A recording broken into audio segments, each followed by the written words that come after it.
Welcome बच्चों। तो आज हम लोग स्टार्ट करेंगे क्वांटम नंबर्स। तो मेरे हिसाब से मैं क्वांटम नंबर को केमिस्ट्री की बैकबोन कहता हूँ, रीढ़ की हड्डी कहता हूँ, क्योंकि अगर आपको क्वांटम नंबर क्लियर है तो ये मान के चलो आपको 50 से 60% केमिस्ट्री समझ में आ जाएगी। इवन 70 to 80% भी अगर मैं बोलूँ तो मैं गलत नहीं हूँ, क्योंकि क्वांटम नंबर जैसे अगर आप समझोगे कि इसके ऊपर बेस इलेक्ट्रॉनिक कन्फिग्रेशन है, इसी के ऊपर बेस हमारी पूरी पीरियोडिक टेबल है, और जब भी आप ऑर्गेनिक केमिस्ट्री पढ़ते हो उसमें इलेक्ट्रॉनिक कन्फिग्रेशन सबसे इंपॉर्टेंट चीज़ है।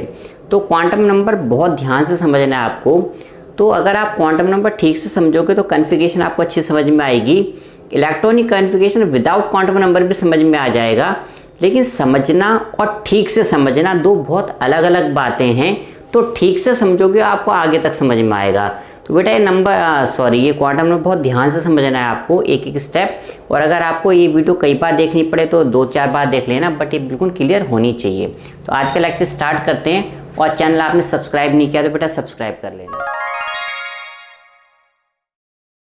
आज का टॉपिक बच्चों हम स्टार्ट करते हैं। तो जैसे मैंने आपको बताया, आज का जो हमारा टॉपिक है क्वांटम नंबर है, और ये बहुत इंपॉर्टेंट टॉपिक है, तो आपको बहुत ध्यान से देखना है। पूरी केमिस्ट्री इसी के आगे पीछे घूमती है क्वांटम नंबर्स के। अगर ये समझ में आ गया तो आप ये मान के चलो आपको 80% केमिस्ट्री अपने आप ही समझ में आ गई। तो पहले हम इसकी डेफिनेशन पढ़ लेते हैं क्वांटम नंबर्स की। ठीक है, तो क्वांटम नंबर में be defined as a set of 4 numbers, यानी इसके 4 पार्ट्स होते हैं, with the help of which we can get complete information about all the electrons in an atom, location, energy, the type of orbital occupied, shape and orientation of that orbital etcetera. यानी quantum number की मदद से आप electron की पूरी information पता लगा सकते हो कि वो इलेक्ट्रॉन एग्जैक्टली कहाँ से बिलोंग करता है। जैसे हर इंसान का एक प्रॉपर एड्रेस होता है कि भाई वो कौन सी कंट्री में रहता है। जैसे मान लो मैं अपनी बात करूँ तो मैं इंडिया में रहता हूँ, इंडिया के बाद फिर मैं दिल्ली में रहता हूँ, दिल्ली के बाद फिर मैं कहाँ रहता हूँ, तो फिर मैं कहूँगा भैया हम लोग ईस्ट दिल्ली में रहते हैं, ईस्ट दिल्ली में फिर मैं यमुना विहार में रहता हूँ, यमुना विहार में बी ब्लॉक है, सी ब्लॉक है, तो मैं कहूँगा भाई मैं सी ब्लॉक में रहता हूँ, सी ब्लॉक में फिर C1 से लेकर C9 है, तो मैं कहूँगा भाई C7 में रहता हूँ। अब C7 में बहुत सारे मकान हैं, तो फिर मैं कहता हूँ भाई मैं C7/2 में हूँ, उसमें भी बहुत सारे फ्लोर है, तो भाई मैं 2nd फ्लोर पे रहता हूँ। तो ये प्रॉपर एड्रेस हो गया। ऐसे ही आपके इलेक्ट्रॉन का एक प्रॉपर एड्रेस होता है जो हम पता लगाते हैं क्वांटम नंबर से, जिसकी वजह से हम इसकी एनर्जी भी पता लगाएंगे, हम इसका डिस्टेंस भी पता लगाएंगे, और ये सारी इन्फॉर्मेशन हम इसके बारे में पता लगा सकते हैं अबाउट द इलेक्ट्रॉन। तो स्टार्ट करते हैं 1 by 1 अबाउट द क्वांटम। पहले क्वांटम नंबर पे, जिसका नाम है principal quantum number. It is the most important quantum number since it test the principal energy level और shell to which the electron belongs. यानी ये क्वांटम नंबर हमको ये बताएगा कि हमारा इलेक्ट्रॉन कौन से सेल के अंदर प्रेजेंट है। यानी हमारा इलेक्ट्रॉन पहले सेल में, हमारा इलेक्ट्रॉन दूसरे सेल में, या हमारा इलेक्ट्रॉन तीसरे सेल में। अगर आपको ये पता चल जाए कि आपका इलेक्ट्रॉन कौन से सेल के अंदर प्रेजेंट है, तो आप बहुत सारी इंफॉर्मेशन उसके अंदर निकाल सकते हो। जैसे आप क्या निकाल सकते हो, it gives the average distance of the electron from the nucleus. यानी आप न्यूक्लियस से उसका एवरेज डिस्टेंस निकाल सकते हो। अब जैसे मैंने बात करी सेल्स की, तो बेसिकली क्या है कि जो सेल्स है, प्रिंसिपल क्वांटम नंबर को हमने किससे डिनोट करा है, स्मॉल n से, और n इज इक्वल टू होता है 1 यानी पहला सेल, 2 यानी दूसरा सेल, 3 यानी तीसरा सेल, 4, 5, इस तरीके से हम कंटिन्यू करते हैं। और अल्फ़ाबेटिकली पहले सेल को K सेल कहते हैं, इसको L, इसको M, इसको N और इसको O। अब पहले सेल को K सेल क्यों कहते हैं, इसके लिए मैं कभी सेपरेट वीडियो बना दूंगा। बहुत इंटरेस्टिंग स्टोरी है इसके पीछे एक साइंटिस्ट की। ठीक है, तो पहली इंफॉर्मेशन हमें ये देगा कि आपका इलेक्ट्रॉन का एवरेज डिस्टेंस कितना है न्यूक्लियस से। बट ये फॉर्मूला किसके लिए, हाइड्रोजन एंड हाइड्रोजनैलिक पार्टिकल्स के लिए। तो उसके लिए उन्होंने कहा था Rn = A0 n²/z। तो ये फॉर्मूला हमने पढ़ा था बोर्स मॉडल में, जिसमें A0 की वैल्यू थी 52.9 पिकोमीटर। n अगेन हमारा number of principal quantum number है, और z एटॉमिक नंबर है। सेकेंड इंफॉर्मेशन हमें बताता है, it completely determines the energy of the electron in hydrogen atom and hydro like particles. ये अगेन ये वाला फॉर्मूला भी हमें बोर्स मॉडल ने दिया था। तो उन्होंने कहा था En = -2.18 × 10⁻⁻18 z²/n²। तो ये फॉर्मूला हमारे पास था एनर्जी का। उसके बाद थर्ड इंफॉर्मेशन हमें बताता है maximum number of electrons present in any principal shell is given by 2n² where n is number of principal shell. यानी कौन से सेल के अंदर मैक्सिमम कितने इलेक्ट्रॉन्स प्रेजेंट हो सकते हैं वो हमें थर्ड पॉइंट बताता है। जैसे मान लो यहाँ से मैं रब करके यहाँ बता देता हूँ आपको। फॉर एग्जाम्पल अगर मैं कहता हूँ कि मेरे पहले सेल में मैक्सिमम कितने इलेक्ट्रॉन हो सकते हैं, n इज इक्वल टू 1, तो फॉर्मूला हमारे पास क्या है 2n²। तो हम कहते हैं 2 × 1 का whole square is equal to 2। यानी फर्स्ट सेल में मैक्सिमम कितने इलेक्ट्रॉन हो सकते हैं, वो 2 हो सकते हैं। Then n is equal to 2, तो 2n² यानी 2 × 2 का होल स्क्वायर क्या आ जाएगा, 8 आ जाएगा। यानी सेकेंड सेल के अंदर मैक्सिमम 8 इलेक्ट्रॉन प्रेजेंट हो सकते हैं, या आप ये कह सकते हो कि आप 8 इलेक्ट्रॉन को एडजस्ट कर सकते हो।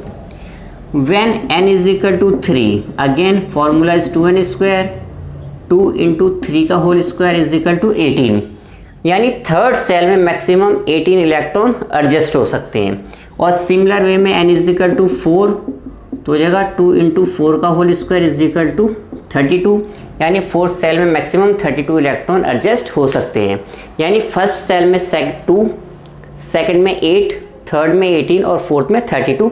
ऐसे आप आगे भी कैलकुलेट कर सकते हो कि कौन से सेल में मैक्सिमम कितने इलेक्ट्रॉन्स हो सकते हैं।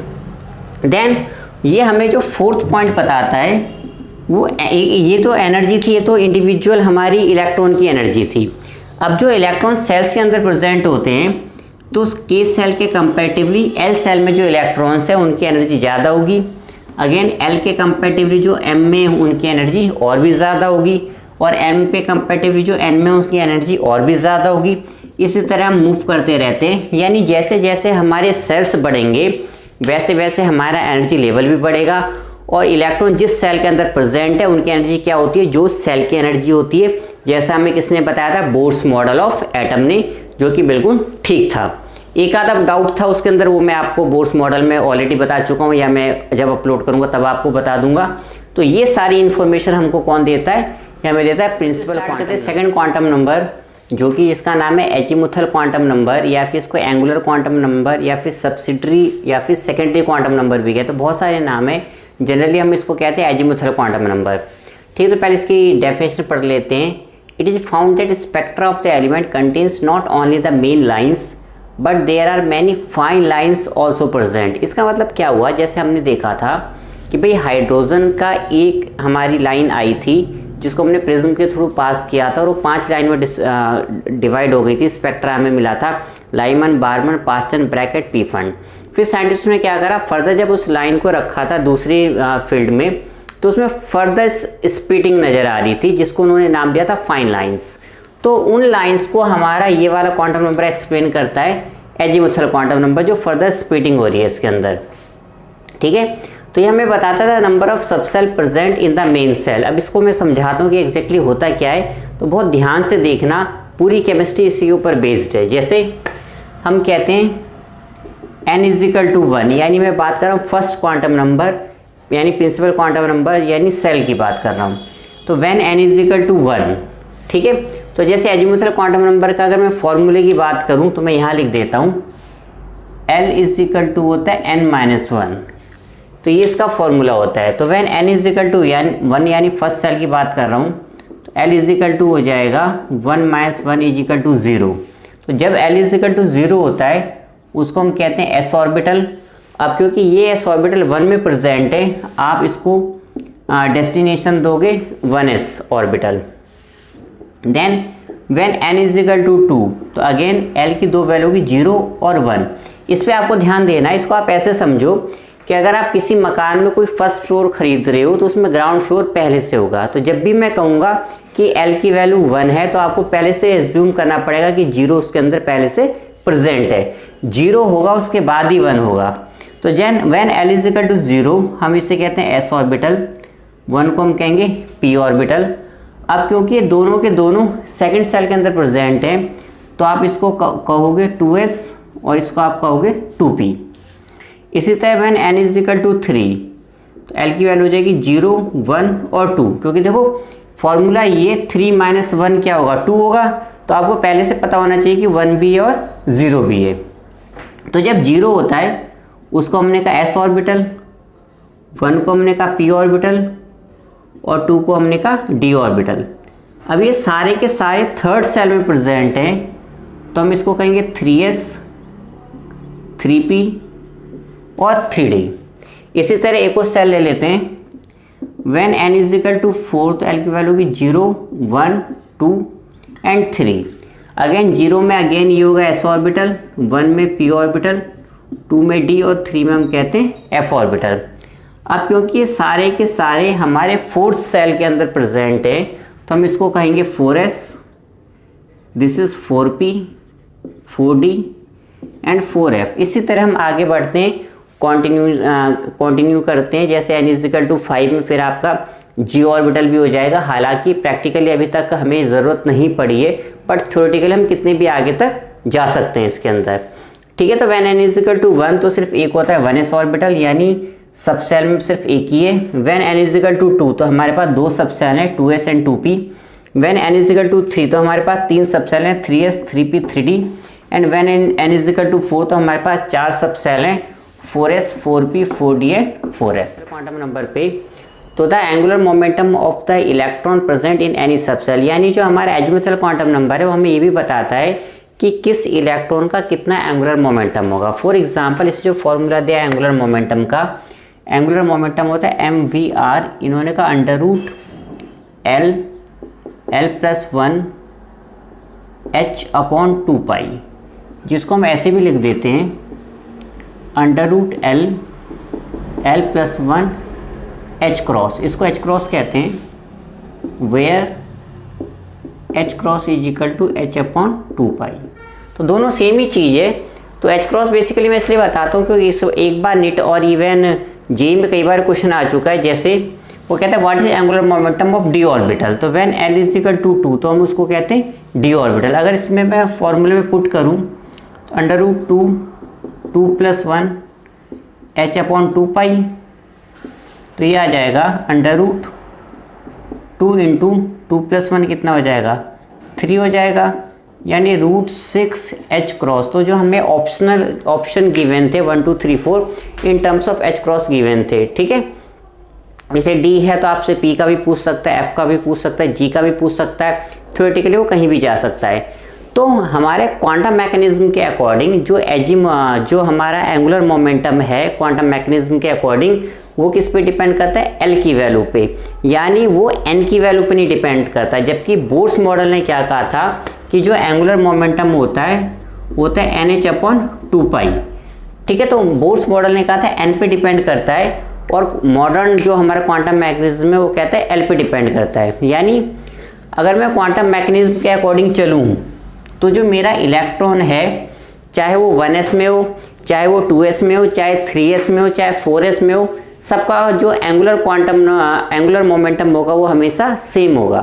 तो मेरा इलेक्ट्रॉन चाहे 2p ऑर्बिटल में हो, चाहे 3p ऑर्बिटल में हो, चाहे 4p ऑर्बिटल में हो, जो उसका एंगुलर मोमेंटम है वो सेम होगा।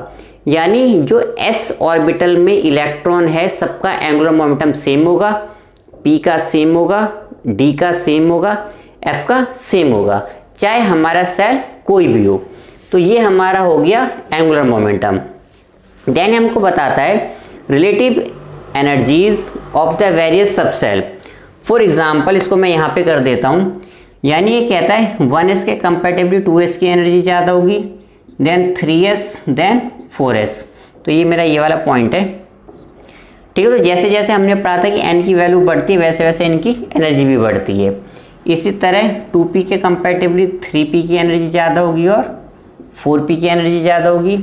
और अगर मैं d की बात करूं तो 3d के कंपैरेटिवली 4d, देन 5d। तो जैसे जैसे n की वैल्यू बढ़ती है वैसे वैसे इनकी एनर्जी भी बढ़ती है। अगर मैं विद इन ऑर्बिटल्स की बात करूं तो s ऑर्बिटल के कंपैरेटिवली p ऑर्बिटल की एनर्जी ज़्यादा होगी, देन d की और देन f की। तो ये हमारा हो गया एनर्जी लेवल। फिर जैसे मैंने कहा था n इज इक्वल टू 1 में सिर्फ 1s था, n इज इक्वल टू 1 में 1s था, n इज इक्वल टू 2 में 2s और 2p था। यानी 2s और 2p में किसकी एनर्जी ज़्यादा होगी, 2p की ज़्यादा होगी। n इज इक्वल टू 3 में हमने पढ़ा था 3s, 3p और 3d। तो 3s के कंपेरेटिवली 3p की एनर्जी ज़्यादा होगी और 3p के कंपेरेटिवली 3d की एनर्जी ज़्यादा होगी। फिर फोर्थ हमें ये बताता है the shape of the various सब cell present within the same principal cell.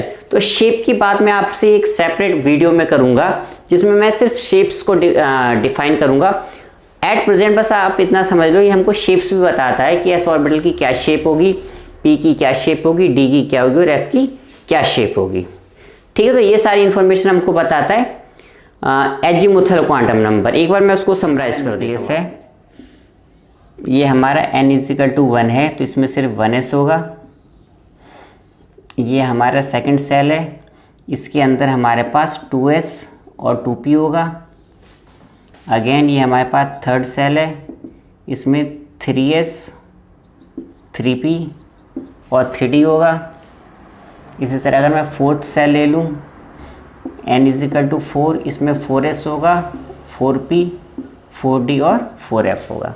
ठीक है, तो ये हमारा समराइज फॉर्म है, यानी फर्स्ट सेल में सिर्फ एक सब सेल होता है, सेकंड सेल में 2, थर्ड में 3 और फोर्थ में 4। अब इसकी फुल फॉर्म समझ लो। एस ऑर्बिटल की जो फुल फॉर्म होती है वो शार्प होती है, पी की प्रिंसिपल, डी डिफ्यूज्ड और एफ का मतलब होता है फंडामेंटल। तो ये हमारे एजीमुथल क्वांटम नंबर पे आते हैं जो कि हमारा थर्ड है, this called magnetic quantum number. तो इसको हम डिफाइन पहले कर लेते हैं। ठीक है, the magnetic quantum number determines the number of preferred orientation of the electron present in a subshell. यानी हमको ये बताता है, जैसे हमने स्टार्टिंग में देखा था भी हाइड्रोजन की एक लाइन आई थी, वो कन्वर्ट हुई थी Lyman Balmer Paschen Brackett Pfund, जिसको सक्सेसफुली एक्सप्लेन करा था बोर्स मॉडल ने।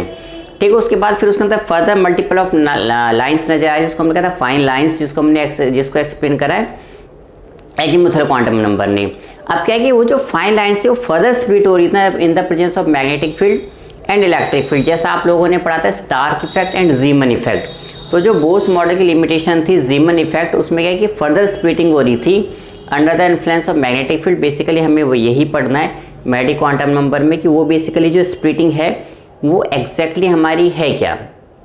तो जीमन ने उनको ऑब्जर्व करा था मैग्नेटिक फील्ड में और स्टार्क ने उनको ऑब्जर्व करा था इलेक्ट्रिक फील्ड में। ठीक है बच्चों, तो सेकंड हम पढ़ते हैं, इसकी जो डेफिनेशन है, since each orientation corresponds to an orbital therefore the magnetic quantum number determines the number of orbital present in a subshell. तो इसको मैं थोड़ा ठीक से आपको डिफाइन कर देता हूँ ताकि आपको और अच्छा इसको समझ में आ जाएगा। आगे बढ़ने से पहले मैं आपको ये बता देता हूँ कि एक्चुअल में ये स्प्लिटिंग हमें नज़र क्यों आ रही है। तो बेसिकली क्या होता है, जैसे एक ऑर्बिटल में मान लो एक इलेक्ट्रॉन है, तो एक इलेक्ट्रॉन जो होता है उसका ऑर्बिटल मोशन होता है अराउंड द न्यूक्लियस। इलेक्ट्रॉन आपस में अपने आप में क्या एक मैग्नेट है, एक इसको हम टीनी मैग्नेट कहते हैं, छोटा मैग्नेट है।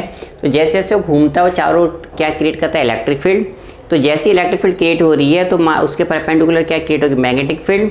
तो जब उसकी magnetic field external magnetic field से कंबाइन करती है, जो कि जीमन ने उस पर अप्लाई किया था, तो उसमें फर्दर क्या हो जाती है, स्प्लिटिंग हो जाती है। तो वही स्प्लिटिंग में इसमें आपको पढ़ा रहा हूँ। तो बाकी डिटेल में अभी आपको बाद में बताऊंगा।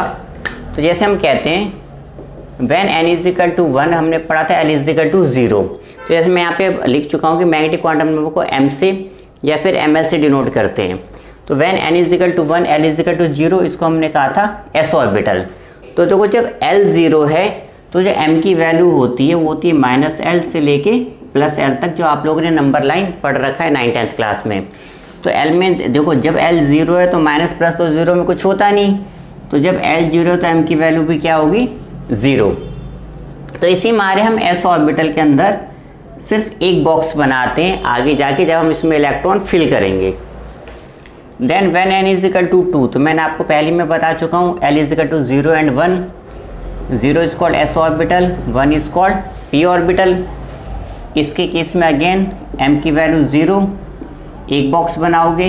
इसके केस में -1 0 एंड +1, ऑब्वियसली बात है इसमें 3 बॉक्स बनाओगे। तो ये आपका -1 है, ये 0 है और ये +1 है। व्हेन n = 3, अगेन l = 0 1 और 2, अगेन S P और D ये सब मैं आपको पहले समझा चुका हूँ।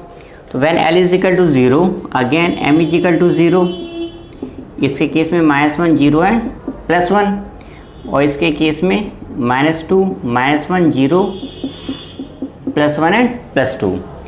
अगेन इसके केस में आप एक बॉक्स बनाओगे, इसके केस में आप 3 बॉक्स बनाओगे और इसके केस में आप 1 2 3 4 5 बॉक्स बनाओगे। यानी ये वाला बॉक्स जो है आपका -2 है, ये -1 है, ये 0 है, ये +1 और ये +2 है। इसी तरह n इज इक्वल टू 4,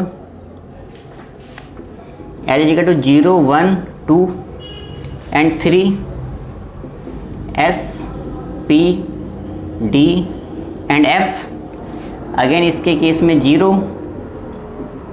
-1 0 और +1, इसके केस में अगेन -2 -1 0 +1 और +2 और ये 3 है तो इसके केस में हो जाएगा आपका -3 -2 -1 0 +1 +2 एंड +3। तो बेटा इनके केस में तो देखो मैं ऊपर बता चुका हूँ आपको ऑलरेडी सेम ही बॉक्स बनेंगे। इसके केस में आपके 7 बॉक्स बन जाएंगे, 1 2 3 4 5 6 7। तो ये हमारा क्या हुआ, मैग्नेटिक क्वांटम नंबर, ये प्रीफर्ड ओरिएंटेशन है। जैसे जैसे हम आगे बढ़ेंगे आपको और बेटर अंडरस्टैंडिंग होगी। इसकी नॉलेज के लिए है, आगे जैसे शेप्स ऑफ द ऑर्बिटल है उसमें यूज़ होगा। जैसा भी मैंने आपसे कहा when L is equal to 1, हमने इसे क्या कहा था, p ऑर्बिटल। तो इसमें m की वैल्यू थी -1 0 एंड +1। तो +1 को बाय कन्वेक्शन हम px लेते हैं, इसको py ऑर्बिटल कहते हैं और बीच वाले को pz। कई बार कई प्रोफेसर में इनको कन्वर्ट कर देता है बट 0 ऑलवेज pz होगा आपका। When L is equal to 2 तो इसे हम d ऑर्बिटल कहते हैं, m की वैल्यू -2 -1 0 +1 एंड +2। तो जो +2 है उसको हम कहते हैं dx² -y², इसको नाम है dxy, फिर इसको कहते हैं dxz, इसको कहोगे dyz और इसको कहते हैं dz²। तो ये इसके डेजिनेशन है कि कौन सा जो ऑर्बिटल है उसको बेसिकली क्या कहते हैं। बाकी जो इनका मीनिंग है ये जब मैं आपको शेप्स पढ़ाऊंगा ऑर्बिटल के तो उसमें आपको क्लियर होंगे। तो ये हमारा मैग्नेटिक क्वांटम नंबर है।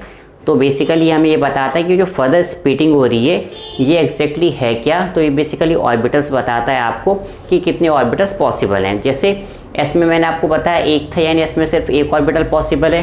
पी में आपके 1 2 3 ऑर्बिटल पॉसिबल है, तभी मैंने आपको 3 बॉक्स बना के दिए थे। और डी ऑर्बिटल में आपके पास 1 2 3 4 5 यानी 5 ऑर्बिटल इसके अंदर पॉसिबल। क्वांटम नंबर की बात करते हैं जो कि है स्पिन क्वांटम नंबर, जिसको हम S और MS से डिनोट करते हैं। तो पहले मैं आपको बता देता हूँ बेसिकली एग्जैक्टली है क्या।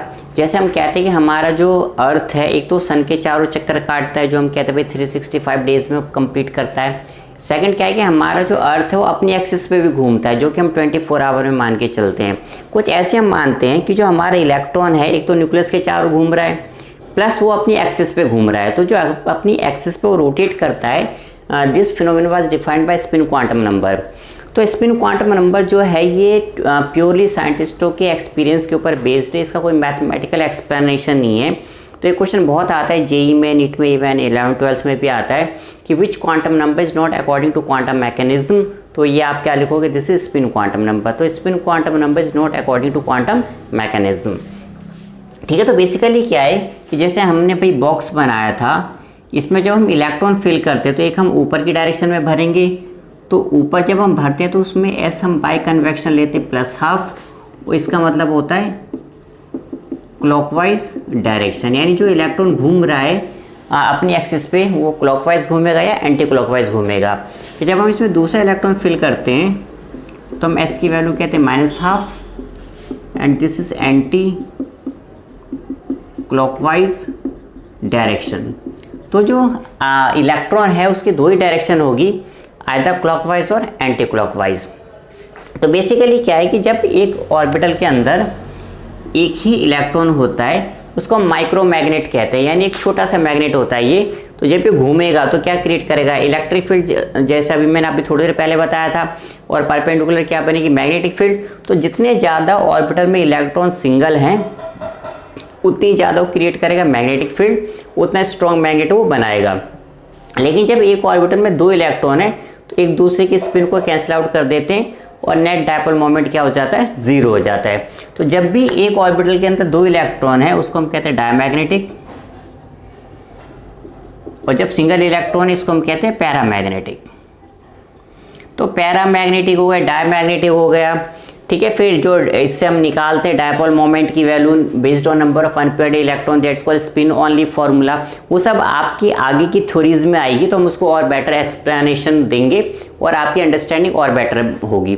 फिलहाल बस आप इतना ही समझ लो कि स्पिन क्वांटम नंबर हमको स्पिन बताता है कि इलेक्ट्रॉन का स्पिन अपनी एक्सिस पे कैसे होगा। It have 2 possibilities, either plus half और माइनस हाफ। हमने सीख लिया कि बेसिकली क्वांटम नंबर हैं क्या, मेन इंपॉर्टेंट है हमारे लिए कि उसमें किस टाइप के क्वेश्चन एग्जाम्स में आते हैं। तो मैं आपको वैरायटी ऑफ क्वेश्चन बता देता हूँ किस तरह के एग्जाम में आते हैं। तो सबसे पहला क्वेश्चन होता है कि वो आपसे ऑर्बिटल का डेजिग्नेशन पूछता है। फॉर एग्जांपल मैं आपसे कहता हूँ n=3 एंड l=1। अब मैंने एक रैंडम वैल्यू ले ली, पहले तो मैं सिस्टमेटिक ले रहा था, मैंने एक रैंडम वैल्यू ले ली है। तो n=3 l=1, तो इसको मैं कहूँगा 3p। तो देखो बेटा इसमें आपको ध्यान रखना है कि l की वैल्यू जब भी 0 होती है तो s ऑर्बिटल, जब भी 1 होती है इट इज़ p ऑर्बिटल, जब भी 2 होती है इट इज़ d ऑर्बिटल, और जब भी 3 होती है तो f ऑर्बिटल। इसमें आपको कोई कन्फ्यूज़न नहीं होनी चाहिए, बस आप इसकी वैल्यू देख लो और इसको याद कर लो, यहाँ पे आप उसको डेजिग्नेशन दे दो। जैसे मालूम मैं कहता हूँ व्हेन n=4 एंड l=0, तो देखो 4 तो आना है, l0 का मतलब क्या हो गया, s ऑर्बिटल, तो आप इसको कहोगे 4s orbital. When n=5 l=2, तो अब आपको ये नहीं बोलना कि सर ये देखो आपने वहाँ पे 5 नहीं लिखा, तो थ्योरेटिकली हम कहीं भी पहुँच सकते हैं। तो जब भी l की वैल्यू 2 होती है इट इज़ d ऑर्बिटल, क्योंकि 5th सेल के अंदर है तो आप इसे क्या कहोगे 5d orbital. When n=4 and l=3, तो आप देख सकते हो n=4 एंड l=3, तो मैं इसको कहूँगा 4f orbital. n=6 l=0, again 6 से 0 का मतलब क्या हो गया, s ऑर्बिटल, तो आप इसको कहोगे 6s orbital. n=7 l=1, again L1 का मतलब क्या हो गया, p orbital, this is called 7p orbital. And n again 5 ले लो, l=3, तो this is called 5f orbital. तो आप किसी भी कितनी भी रैंडमली वैल्यू ले सकते हो, इसमें मल्टीपल में आपको जितनी प्रैक्टिस करोगे उतना बेटर है आपके लिए। अगेन व्हेन n=3 l=2, आप इसको कहोगे 3d ऑर्बिटल। तो मेरे हिसाब से इतने एग्जाम्पल सफिशिएंट है आपको ये समझने के लिए कि आपके इलेक्ट्रॉन को डेजिग्नेशन किस तरीके से दोगे। तो पहला क्वेश्चन तो इसमें यही आता है। सेकंड क्वेश्चन इसके अंदर आता है इसका रिवर्स। जैसे मान लो आपको एग्ज़ाम में दे देता है फॉर एग्जांपल 4p बोलता है, इसमें आपसे पूछेगा कि n की वैल्यू क्या है और l की वैल्यू क्या है। तो व्हेन n=4p का मतलब n=4, देखो ये 4p है तो शुरू स्टार्टिंग का जो वैल्यू होती है इट इज़ n, और p है तो मैंने अभी आपको बताया l की वैल्यू ऑलवेज क्या होगी, 1 होगी। अब जैसे मालूम मैं कहता हूँ 5s, तो n की वैल्यू 5 जो स्टार्टिंग का होता है वो n की वैल्यू होती है, और क्योंकि s ऑर्बिटल है l की वैल्यू हो जाएगी 0। अब मालूम मैं कहता हूँ 6p, n की वैल्यू 6 और p है तो l की वैल्यू 1। तो देखो अभी तक हमने पढ़ा ऑर्बिटल 4 टाइप के थे, sp d है, बट एग्जाम में आपसे कितना भी पूछ सकता है। जैसे मान लो आपसे 5g भी पूछ सकता है, तो आप ये नहीं कह सकते जी गलत पूछ रहे, आउट ऑफ सिलेबस चले गए। n=5 एंड l= इसके केस में हो जाएगा 4, क्योंकि जब l=3 होता है तो f है, तो जब 4 हो जाएगा तो क्या हो जाएगा, हमारा d ऑर्बिटल हो जाएगा। इसी तरह वो h भी पूछ सकता है, ठीक है। फिर हम कहते हैं मान लो 7d, n=7, और क्योंकि ये d है तो l की वैल्यू कितनी हो जाएगी, 2 हो जाएगी। अब मान लो मैं कहता हूँ 8s, तो अगेन n की वैल्यू 8 और s है तो l की वैल्यू 0 हो जाएगी आपके पास। अगेन मान लो मैं कहता हूँ भाई 3p, तो स्टार्टिंग में 3 है तो n की वैल्यू 3 हो गई, और क्योंकि p है तो l की वैल्यू 1 हो जाएगी, ठीक है। एक दो एग्जाम्पल और कर लेते हैं। जैसे मान लो मैं कहता हूँ 4f, तो अगेन n की वैल्यू 4 और तो f है तो l की वैल्यू हो जाएगी 3। एक लास्ट और ले लेते हैं 2s, तो अगेन n की वैल्यू 2 और l की वैल्यू 0। तो सेकंड जो क्या कहते हैं क्वेश्चंस की कैटेगरी हमारी ये हो गई। एक तो हमसे डेजिनेशन पूछता है, जैसे मैंने आपको एग्जांपल दिया, फिर ये गिवन होता है और आपसे एन और एल की वैल्यू आपसे पूछता है कि क्या पॉसिबल है।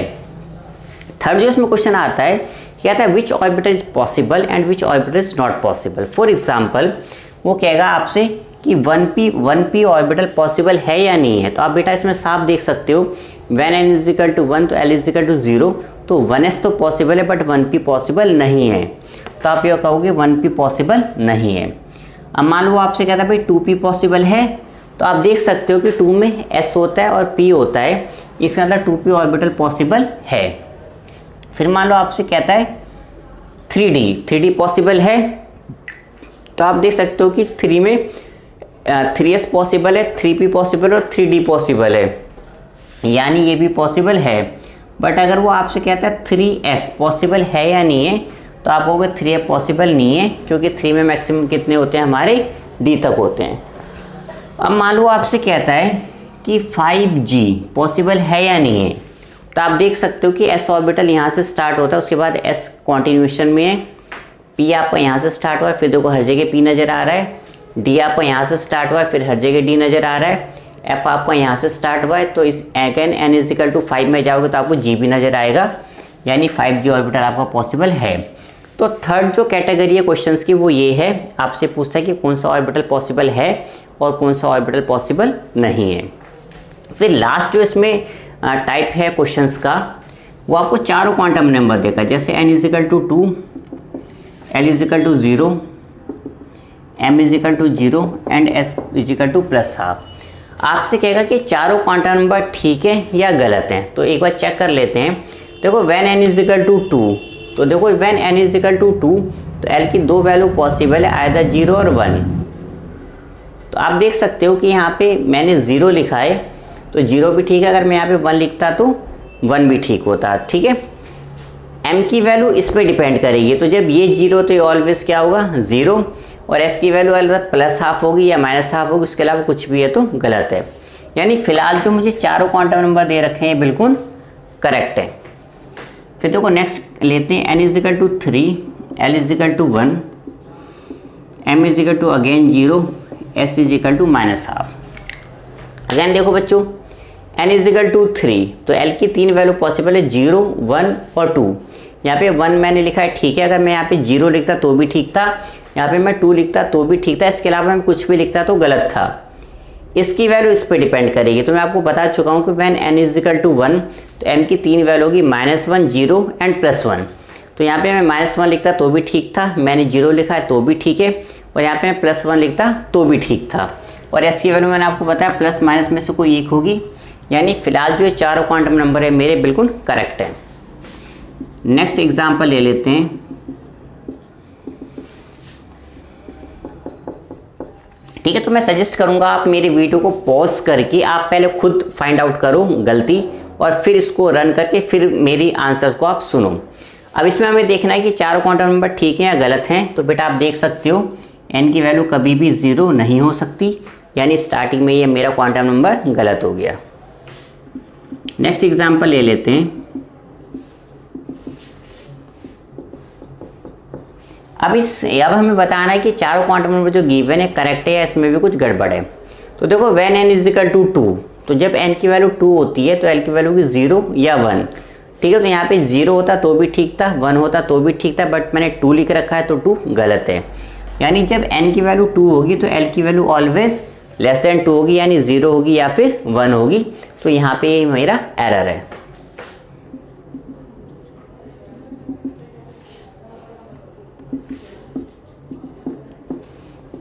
ठीक है बेटा, मैं बार बार कह रहा हूँ कि आप मेरी वीडियो को पॉज करो और पहले आप खुद देखो कि इसमें जो मैंने चारों क्वांटम नंबर लिखे हैं ये करेक्ट है या इसमें भी कुछ गड़बड़ है। आप खुद जितना गलती ढूंढोगे उतना बेटर है।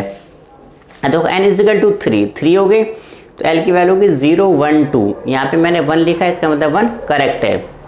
m की वैल्यू इस पर डिपेंड करेगी, तो जब l 1 है तो m की कितनी वैल्यू पॉसिबल है, -1, 0 और +1। बट मैंने क्या लिख रखा है -2, यानी ये जो वैल्यू है ये गड़बड़ है, तो यहाँ पे ये एरर है। एक और एग्जांपल ले लेते हैं।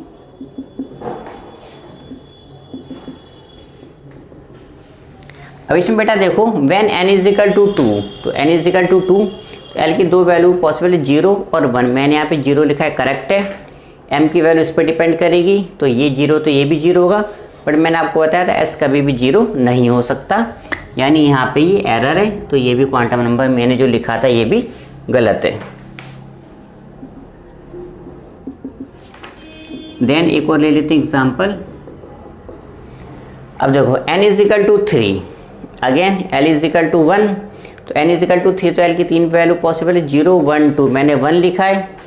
m की वैल्यू इस पर डिपेंड करती है, ये भी करेक्ट है और s भी करेक्ट है, यानी ये चारों के चारों क्वांटम नंबर मेरे बिल्कुल करेक्ट हैं। एक और ले लेते हैं।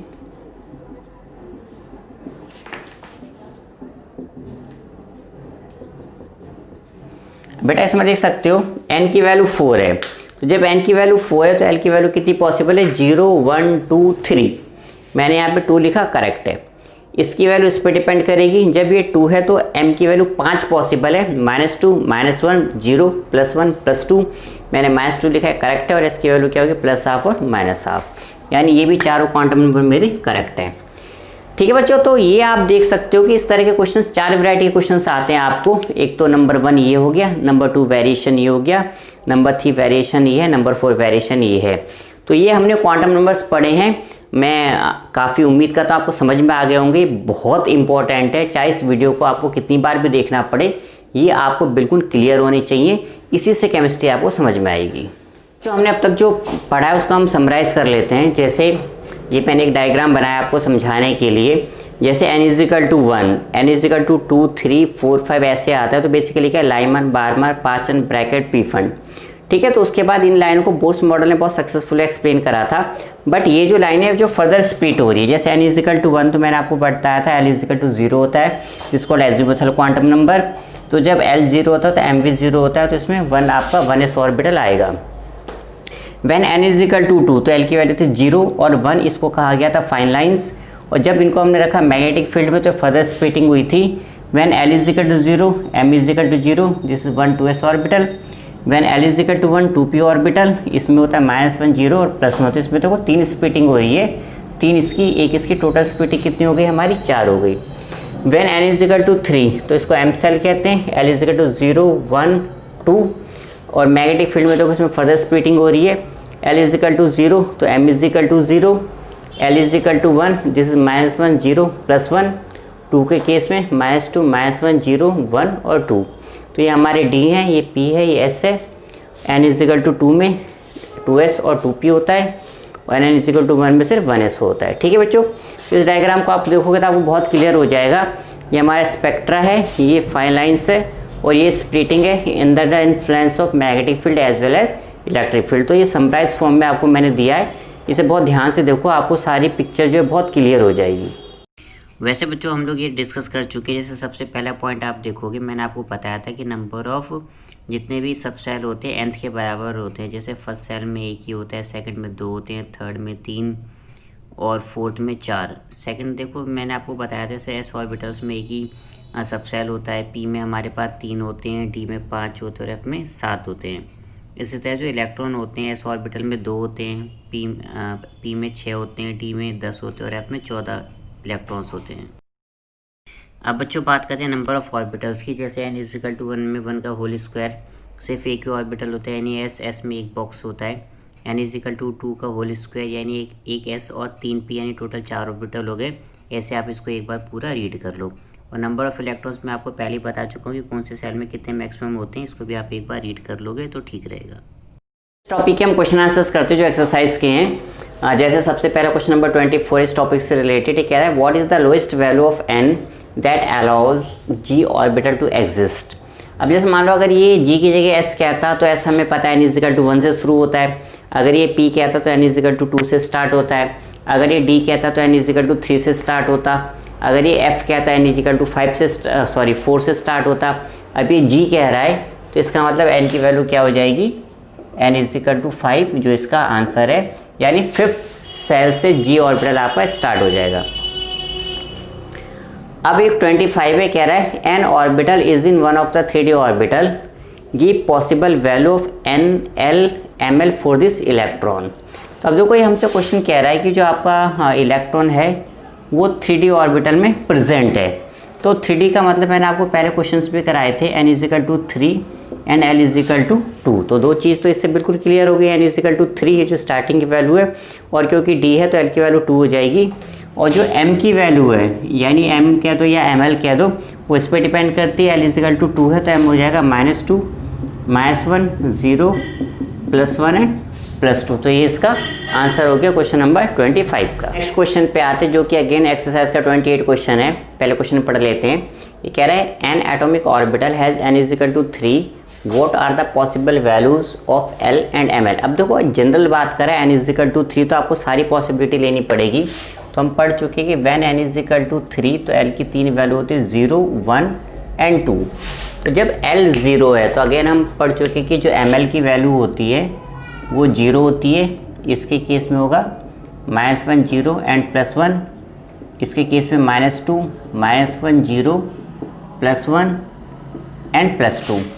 तो ये इसका आंसर हो गया। फिर देखो इसमें कह रहा है कि अगेन आपको ml और l बताना है इन केस ऑफ 3D। तो अभी जो मैंने आपको क्वेश्चन कराया है बिल्कुल एग्जैक्टली सेम है ये। अब क्योंकि 3D आपसे कह ही रहा है तो 3D का मतलब n is equal to 3 and l is equal to 2। तो m की वैल्यू इस पर डिपेंड करेगी, हो जाएगा -2, -1, 0, +1 एंड +2। अब अगेन इसमें कह रहा है which of the following orbitals are possible. तो ये भी क्वेश्चन मैं आपको ऑलरेडी पीछे प्रैक्टिस करा चुका हूँ। तो पहले सेल में आप देखो सिर्फ s होता है, p नहीं होता, यानी 1p ऑर्बिटल पॉसिबल नहीं है। सेकेंड सेल के अंदर 2s और 2p होता है, यानी ये बिल्कुल करेक्ट है। 2p पॉसिबल होता है। 3 में 3s, 3p 3d होता है, 3f नहीं होता। तो ये दो ऑर्बिटल मेरे पॉसिबल नहीं है और ये दो ऑर्बिटल मेरे पॉसिबल हैं। तो ये क्वेश्चन मेरा कंप्लीट हुआ 28। 29 कह रहा है using SPD notation describe the orbital with the following quantum number. तो इसकी प्रैक्टिस मैं आपको ऑलरेडी करा चुका हूँ। When n is equal to 1, l is equal to 0, हम इसको कहेंगे 1s ऑर्बिटल। ठीक है, n is equal to 3, l is equal to 1। अब हमें पता है l इजिकल टू 1 का मतलब क्या होता है, p ऑर्बिटल। तो ये हो जाएगा 3p orbital. n is equal to 4, l is equal to 2, ये आपका हो जाएगा 4d orbital. And n is equal to 4, l is equal to 3, ये आपका हो जाएगा 4f ऑर्बिटल। ठीक है, तो मेरे हिसाब से बहुत इजी है, समझ में आपको इमीडिएटली आ जाएगा, कोई दिक्कत नहीं होनी चाहिए। सेकंड क्वेश्चन है, कह रहा है explain giving reason which of the following set of quantum number are not possible. तो अगेन बेटा मैं इसकी आपको प्रैक्टिस करा चुका हूँ। तो अगेन देखो व्हेन n इजिकल टू 0, तो आपको पता है n की वैल्यू कभी 0 हो ही नहीं सकती। तो ये जो क्वांटम नंबर है यहीं पे मेरा गलत हो गया। अब हम सेकंड देखते हैं, when n is equal to 1, l is equal to 0। तो हमें पता है जब n की वैल्यू 1 होती है तो l की a की वैल्यू पॉसिबल है 0।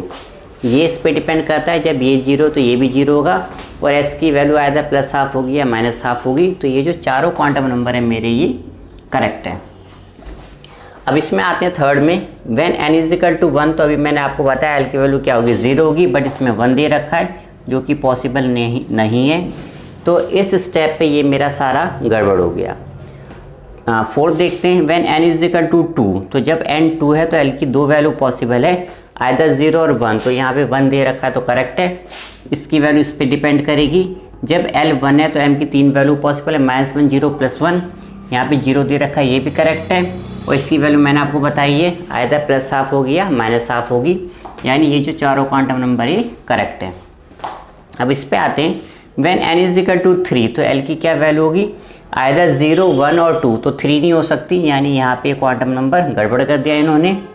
अब हम नेक्स्ट देखते हैं छठा, sixth, when n is equal to 3। तो l की कितनी वैल्यू पॉसिबल है, 0, 1, 2। यहाँ पे 1 लिखा है तो करेक्ट है, इसकी वैल्यू इस पर डिपेंड करेगी। जब ये 1 है m की 3 वैल्यू होगी, -1, 0, +1, 0 है, इसका मतलब करेक्ट है, और s भी यहाँ पे करेक्ट है। तो ये चारों क्वांटम नंबर ठीक है। तो 6 के अंदर हमारे 3 रॉन्ग है और 3 राइट है, इनको ठीक है। लास्ट क्वेश्चन पे आते हैं। ये कह रहा है how many electrons in an atom may have the following quantum number n is equal to 4 and ms is equal to ½ अब देखो बेटा, जब n इजिकल टू 4 है तो टोटल जो इलेक्ट्रॉन है उसका फॉर्मूला हमारे पास था 2n², यानी 2 × 4 का होल स्क्वायर, ये हो गया मेरे पास 32। ठीक है, 4 4 16 into multiply by 2 is equal to 32। अब जो 32 इलेक्ट्रॉन है मेरे पास, इसके आप आधा कर दो, यानी 16 और 16, यानी 16 का ये प्लस हाफ होगा और 16 का माइनस हाफ होगा।